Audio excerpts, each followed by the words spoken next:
Dutch YouTube gathering. He will be leading the panel, and our first panel guest for today is Vera Camilla from veracamilla.nl. Very successful blogger, vlogger as well.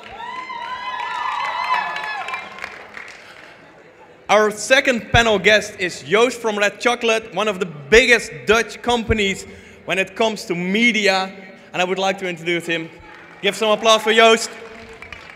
And our last very, very special guest today is the CEO from Mediacraft, the biggest European network in existence. This guy is the guy you want to meet today. This guy is the guy you want to talk to. So, let me introduce Spartacus from Mediacraft. With that, I'm going to hand it to Renato. Good luck with the panel. Guys, enjoy, learn, and most of all, have fun. Elko, bedankt. I'm doing this in English because we've got international guests over here. My name is Renato. I'm a YouTuber, YouTube partner for a couple of years now. I run my own social media marketing agency here in the Netherlands. I'm going to lead this discussion panel about monetizing video. So I'm going to let the panel members introduce themselves. So I'm going to give the microphone to Vera. Wat moet ik zeggen? My name is Vera. I'm 21 years old, yes. And I'm making videos for about 4 years now about beauty, makeup, and yeah, that's it. Goedemiddag, mijn naam is Joost Baselmans. Ik ben de eigenaar van Red Chocolate. En we werken al een aantal jaar met merken en YouTubers en brengen die bij elkaar om wat extra bij te verdienen bij het mooie werk wat jullie allemaal doen. Hi, Spartacus. My Dutch is unfortunately a bit rusty. I'm the CEO of Mediacraft, and we're a German network, or we're a series of German networks that run on YouTube and generate about 120 million views per month at the moment. And we have about 200,000 hours of view time every day. And we're concentrated on making what you guys do on YouTube a real business and making sure that you can really live at some point from what YouTube generates in monies. So we do that by creating a connection between your offering on YouTube and advertisers together with people like Joost. We then go to the brands and make sure that they get the ultimate placement to reach your target groups. We run networks in all kinds of areas. We have a network for beauty and makeup and women's interest called Magnolia. We have a network which is sport-oriented called Athlethia. And we have a network for general audience, entertainment and comedy called Mediacraft Networks. And we've just started a news and actuality and pop culture network called TIN. And we're very pleased to be here today. This is our first day of operations in the Netherlands. We look forward to having many of you in the future as partners. And yeah, once again, thanks for letting us come to Holland.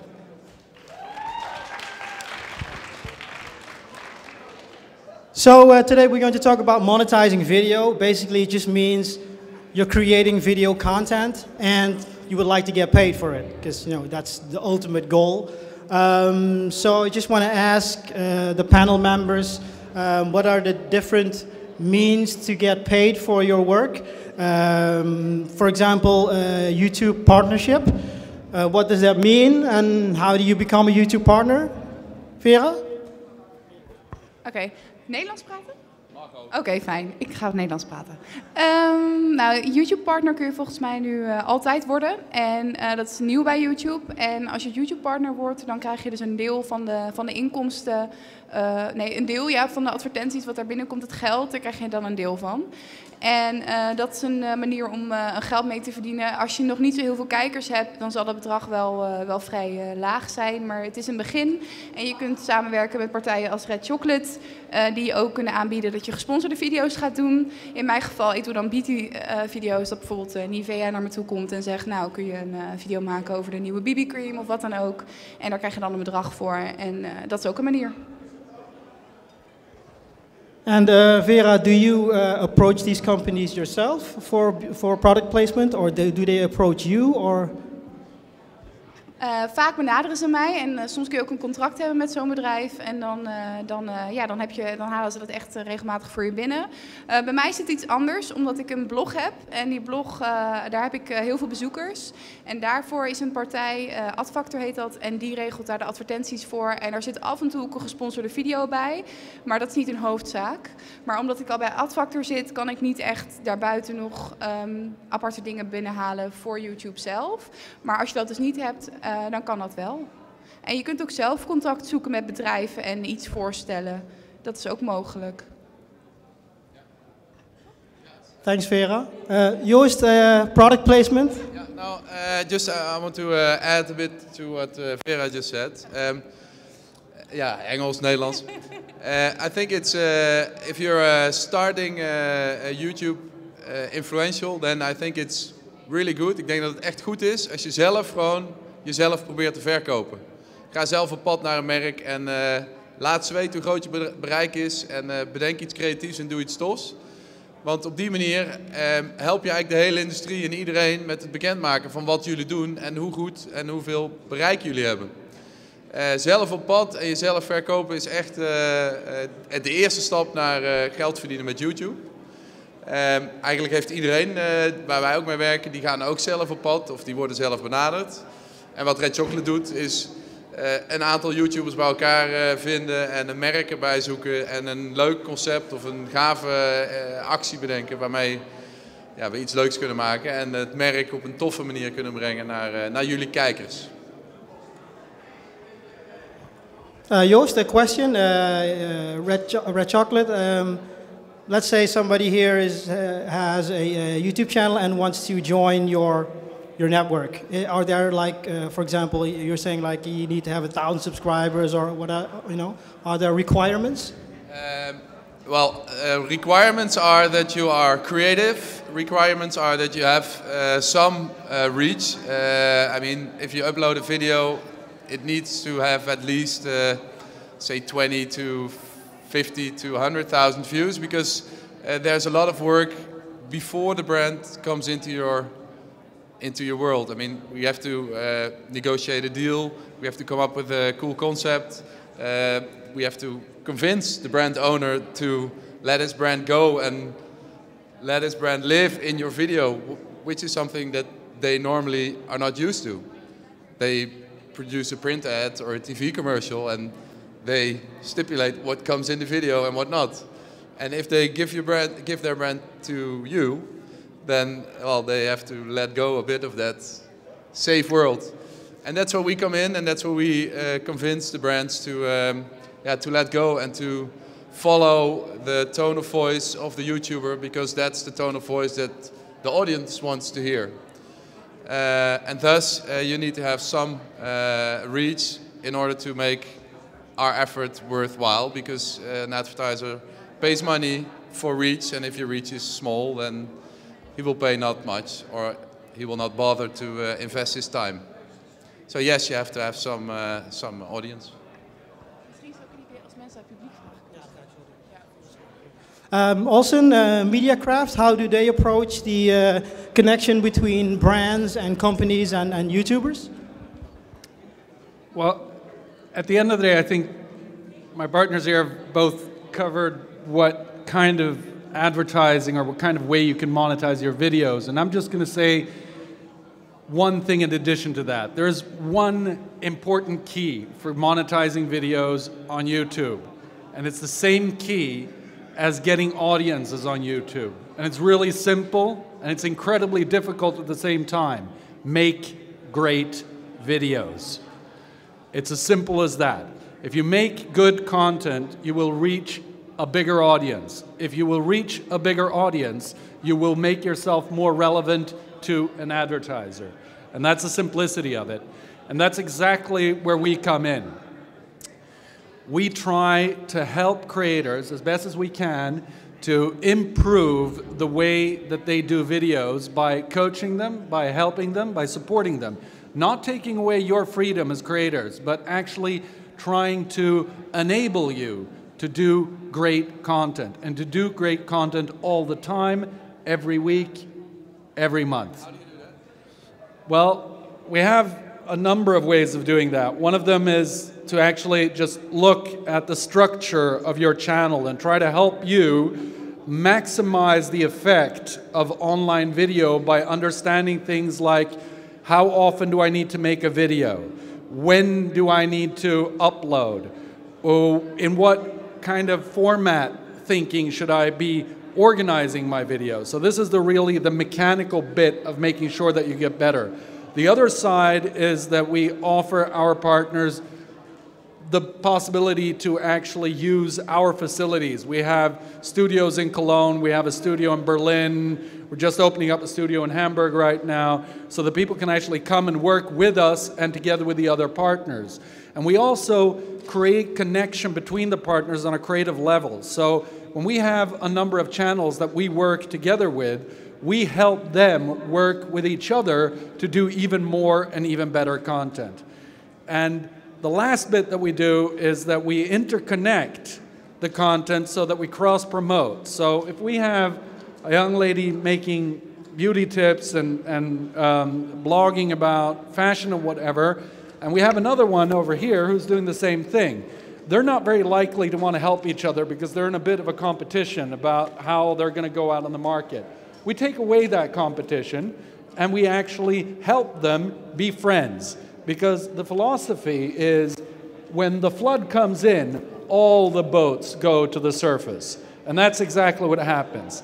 So with some of our partners, just by joining the network, just the fact of connecting them with each other and making sure that they are not enemies but friends, we create growth that doubles their subscription rates, that even sevenfolds their view rates at some points. There's no guarantee. Again, we come back to what I said at the very get-go.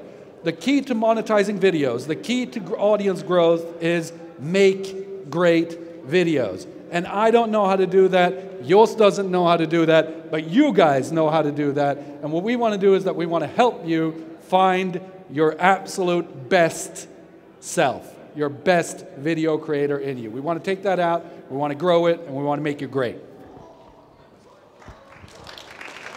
Thank you. Guys, do you have any questions? Vragen uit het publiek? Iemand? Wie is te vragen? Niemand?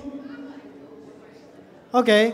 Now we'll just go a little bit into let's say some people here have YouTube channels, but they simply want to get more views, more subscribers, in order to maybe make it easier for them to monetize. Vera, do you have any tips into, like Spartacus already told us, but do you have any tips from your point of view to try to increase the number of subscribers and views and to make it easier for them to monetize their channels? Ik denk dat het heel erg belangrijk is dat je iets nieuws brengt. Dus echt een reden waarom ze naar jouw kanaal moeten kijken en waarom je niet de zoveelste bent die hetzelfde doet. Omdat er echt al heel erg veel YouTubers zijn en heel erg veel beautymeisjes of beautygoeroes. En dus dat is echt heel erg belangrijk, omdat je bent de zoveelste en dat moet je goed realiseren. Dus behalve dat je ook gewoon goede kwaliteit hebt. Kijk, aan het begin heb je natuurlijk geen geld voor een hartstikke dure camera. Maar daar moet je ook gewoon creatief in kunnen zijn. En ja, echt iets nieuws bieden, dat is echt wel heel erg belangrijk. En dat kan ook een beetje persoonlijkheid zijn, de stijl van de video's. Maar dat is denk ik wel het meest belangrijk om views te krijgen. En je moet er ook geduld voor hebben, want het gaat niet vaak zo snel. Ik ben ook al 4 jaar bezig. En ja, dat is ook heel erg belangrijk, denk ik. I think one of the key things, besides being good and great and having nice videos, is obviously genuinity. Stay genuine, blijf echt. Blijf bij waar jij jezelf goed bij voelt en waar je goed in bent. Want als je dat doet, dan straal je dat uit. En als je dat uitstraalt, dan straalt dat uit op je kijker. En die kijker die connect daar beter mee dan dat je nep bent. En de jongens en meiden waar wij tot nu toe mee gewerkt hebben, die groot zijn, daarvan is dat in mijn ogen een van de belangrijkste dingen. Die blijven bij wie ze ooit waren en dat zijn ze nu nog steeds. En dat is ofwel die eigenwijze eikel, ofwel die grappige parodiemaker, ofwel die hele goede beautyblogger. En ik denk dat dat heel belangrijk is. Dus ga niet faken, nadoen, stay genuine. Spartacus, you already explained us a little bit how you see your vision in getting more subscribers and more views. How do you see the social media landscape, Twitter and Facebook, and what is, in your opinion, the importance of those networks and exploiting them to basically market your channel? Well, actually, I'll tie right into what Joost said, because this is actually the basis of what we do. It's actually being genuine, being in connection with your audiences. And like I said, we don't know what great content is. You guys have a better idea than us, but the people who have the best idea of what great content is your audience. Your audience is going to tell you, and we know how merciless they are on YouTube. They will tell us when they don't like what we do. They will tell us what they want. And what we need to do is that we need to listen. So the answer to your question is specifically that. Twitter and Facebook are not as important as I would like them to be in actually marketing our content and getting our content viewed by more people, but they are essential in keeping in touch with your audiences and making sure that your audiences are not only viewing you, but that they are communicating with you, that they are talking to you, and that you are talking to them. Because this is the big, big, big difference. This is the media revolution that we are in the midst of. This is what my generation, I'm probably a good twice as old as most of you here in the room. When I grew up, we had a one-way television experience that was it was just going right in our face. And there was some old guy who now is twice my age, who was my age at the time, who was sitting around in a room and deciding what everybody was going to watch. And he had a big bag of money on his side, and he was handing that out to a few select friends of his that were allowed to produce media. Now, the event of YouTube and the event of the internet as we know it today has changed that game completely.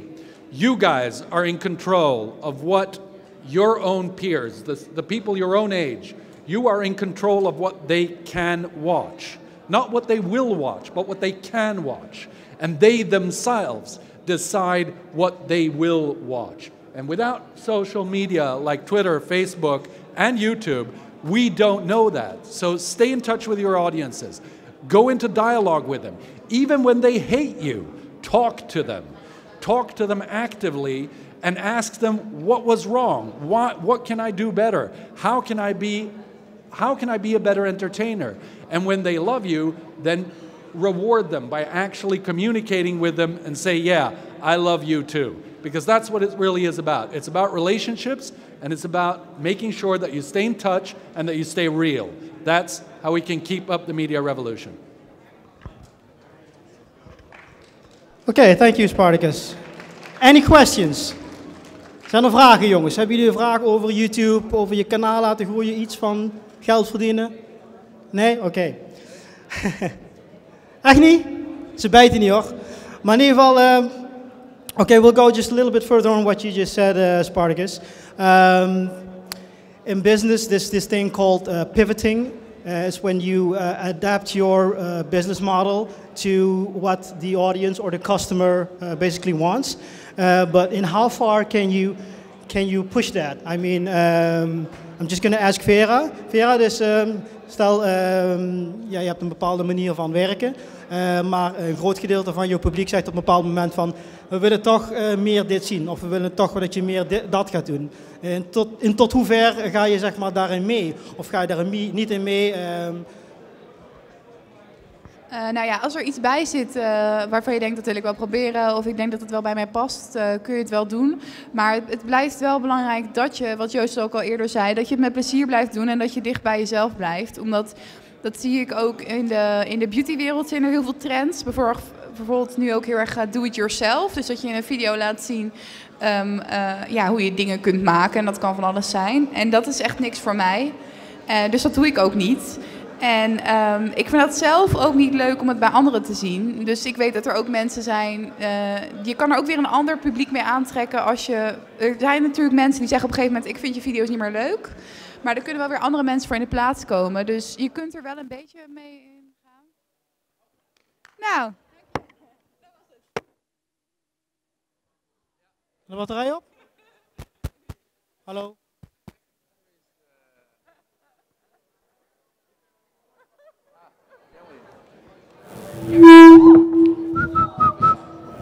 Ja. Dankjewel. Ik weet helemaal niet meer wat ik zei. Maar je kunt er een beetje meegaan als je het leuk vindt, maar je bent nergens toe verplicht. Er zullen altijd mensen zijn die jouw video's wel leuk vinden. Er kunnen andere mensen voor in de plaats komen die het minder leuk vinden.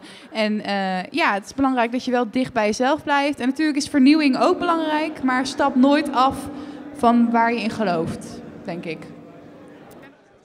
Nee, ik heb daar niks. Oké, any questions, vragen hierover? Ik weet niet hoe lang deze draad is, maar daar kom ik zo achter.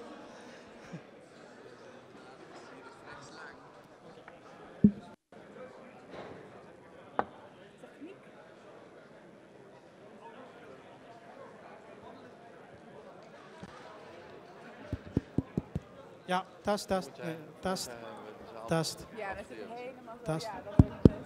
Ja, oké. Hallo? Ja. Ja, je doet het weer. Now obviously MediaCraft is a YouTube network. Now we have a lot of talk about YouTube networks the last couple of 6 months because the YouTube networks are basically moving into the Netherlands, and new YouTube networks are, trying to find Dutch YouTubers, and already I know there are a lot of Dutch YouTubers who are already under contract of different or several YouTube networks. So I'm interested, Spartacus, what are the good reasons to join a YouTube network? Obviously you told us a couple of things, but there are a lot of different YouTube networks. Try to convince us why we should join MediaCraft, or why, I mean, there are obvious advantages for a network. There are also some advantages for going at it alone. If you boil it down to the simplest thing, if you go at it alone, you keep your revenue.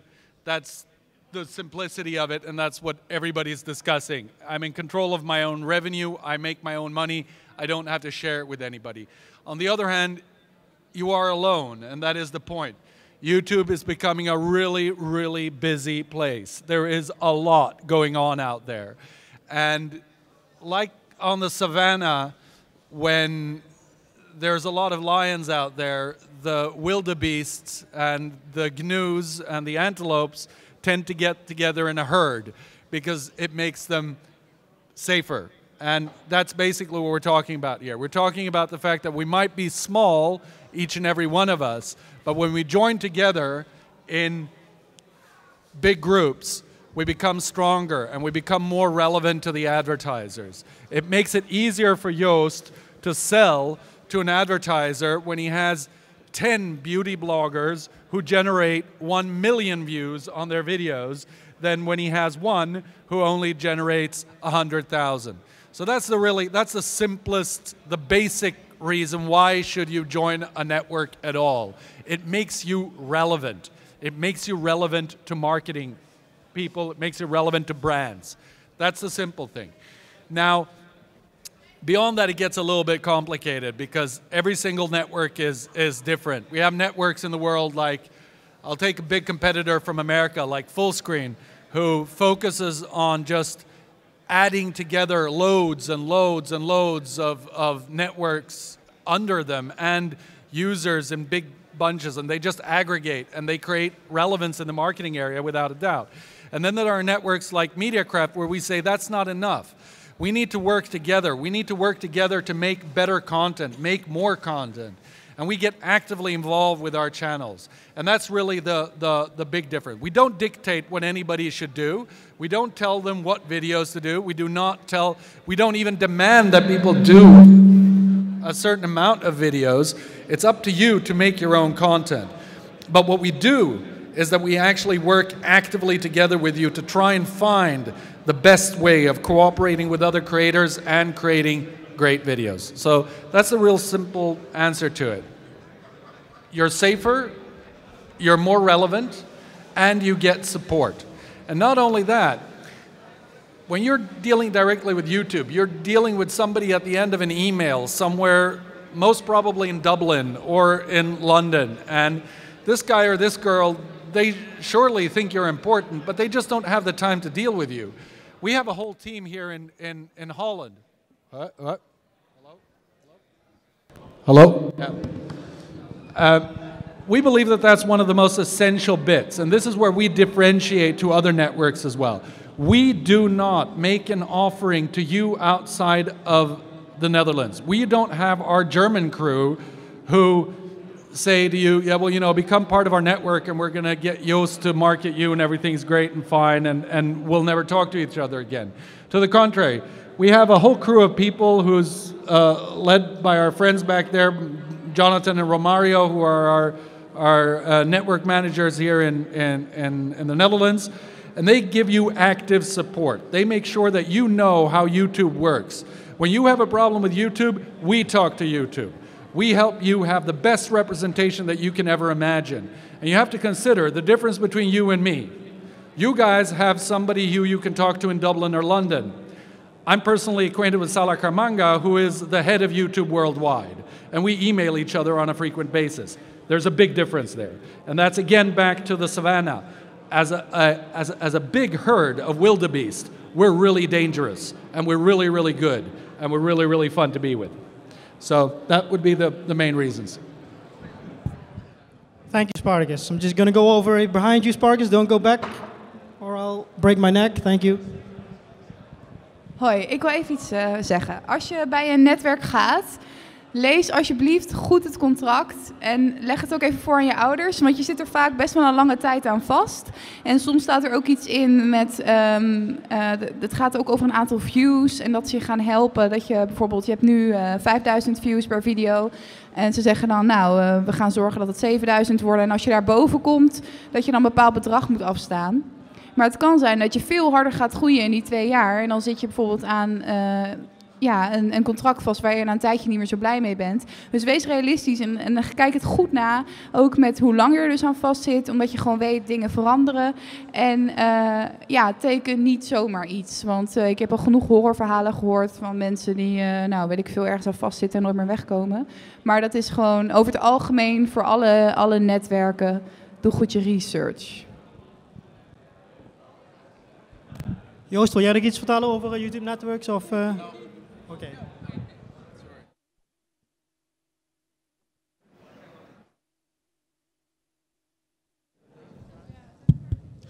Zo, jongens, hebben jullie nog vragen? Vragen aan die... Oké.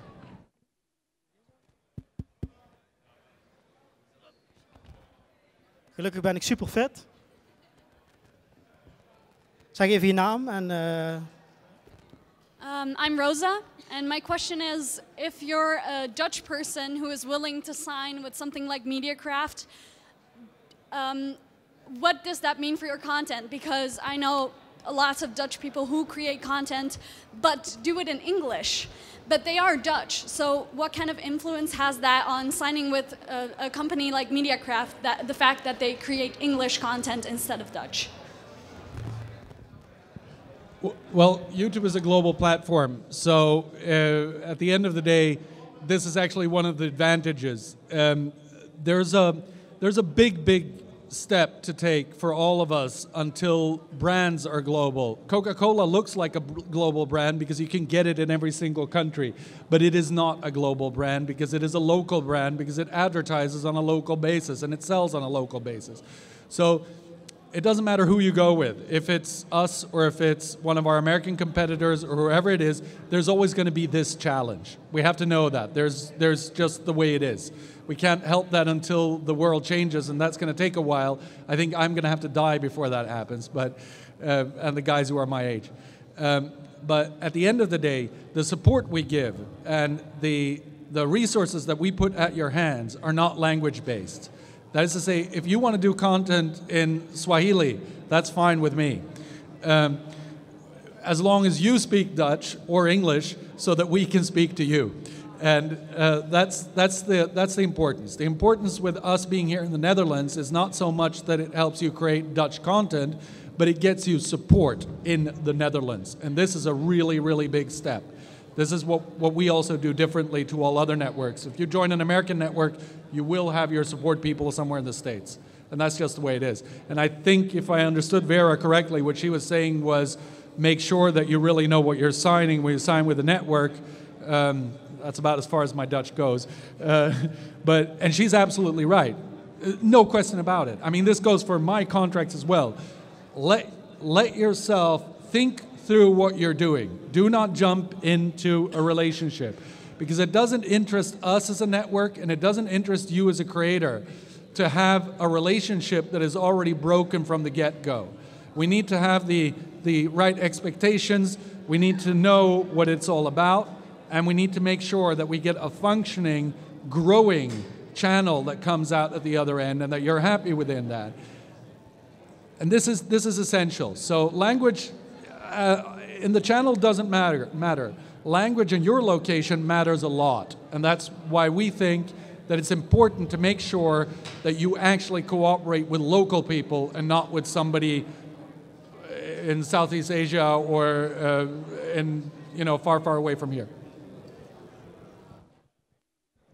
Thank you, Spartacus. Nog meer vragen? Jongens, je kunt hier echt vragen stellen aan grote jongens, dus... Let's say, well, I got a video up on YouTube and I got 200,000 viewers, and I got 3,000 subscribers. Let's say that.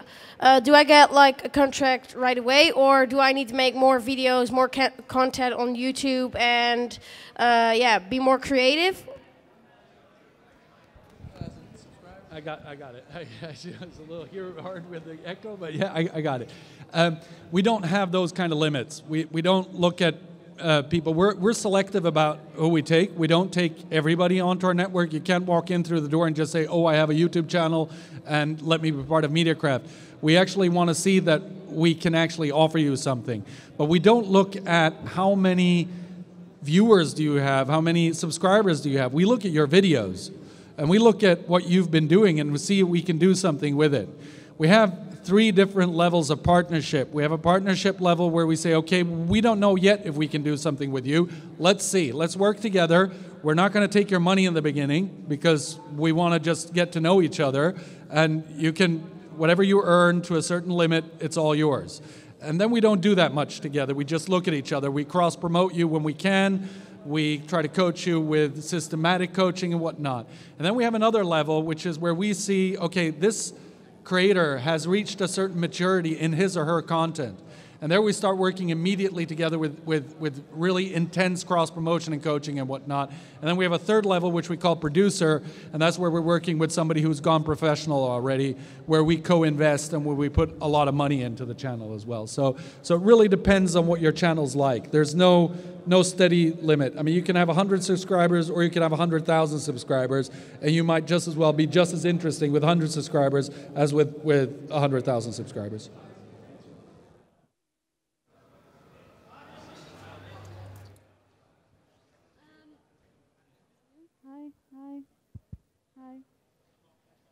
That on? Oh. I have a follow-up. Is this one working? Yeah. I have a follow-up question to my previous question because if you are a person who is signed with MediaCraft and you create English content, how does the cross-promotion work? Because if you work with mostly YouTubers who create content in Dutch, if I have more international viewers or subscribers who are more interested in English content, and the cross-promotion is more a kind of thing that works with people who create Dutch content, my viewers will not be interested in the person I'm promoting, kind of, because they create Dutch content. How does that work? Well, the fact is that that is a challenge. It's a challenge because at the end of the day, to have really, really functioning cross-promotion, you need to go into the content and you need to start cooperating with other people. So the only really good answer to that is that the international community for creating video is growing. It's growing with us, it's growing with others, and we're working on getting it going. But the really important bit is that at the end of the day, the audiences are the same. Language is not the biggest barrier. The biggest or the lowest common denominator. The lowest common denominator is content. If I watch The Key of Awesome, and I'm a German viewer of The Key of Awesome, I'm pretty likely going to be interested in watching DYTG8. And if I'm interested in watching DYTG8, I'm probably going to be pretty interested in watching Ape Crime. And it goes on like that. And then at some point it comes back to that you'd like to watch Lonely Island as well. So this is really it's the genre that really does make the difference. And especially in your generation. English, even in Germany and France and other places where there is not a very big English-speaking community, is becoming more and more relevant. So we see effects from cross-promotion. We've even done tests outside of our network where we cross-promoted with American content, and we've managed to get a lot of views in Germany on American content and the other way around. So it's a challenge, without a doubt, but you're not going to find anybody else giving any other honest answer to that than the one that I gave now. They might tell you something else, but that's the way it is. And cross-promotion on the mechanical level is a little bit overrated. We should say that honestly and openly. Just because I press like on a bunch of channels doesn't guarantee growth. What guarantees growth is when I have one channel that cooperates with another channel and creates a real synergy where we create better and greater content. Jongens, we gaan er een eind aan breien. If you have any questions for Spartacus about MediaCraft, ze hebben een hele mooie stand daar, jongens. Ga gewoon even vragen, zitten gewoon ook Nederlanders achter de balie. Heb je vragen over Red Chocolate? Ik denk dat je vandaag nog wel eventjes een praatje kunt gaan maken. En heb je vragen aan Vera? Ja goed, die kennen jullie allemaal, dus kun je ook even een praatje maken. Bedankt voor jullie aandacht.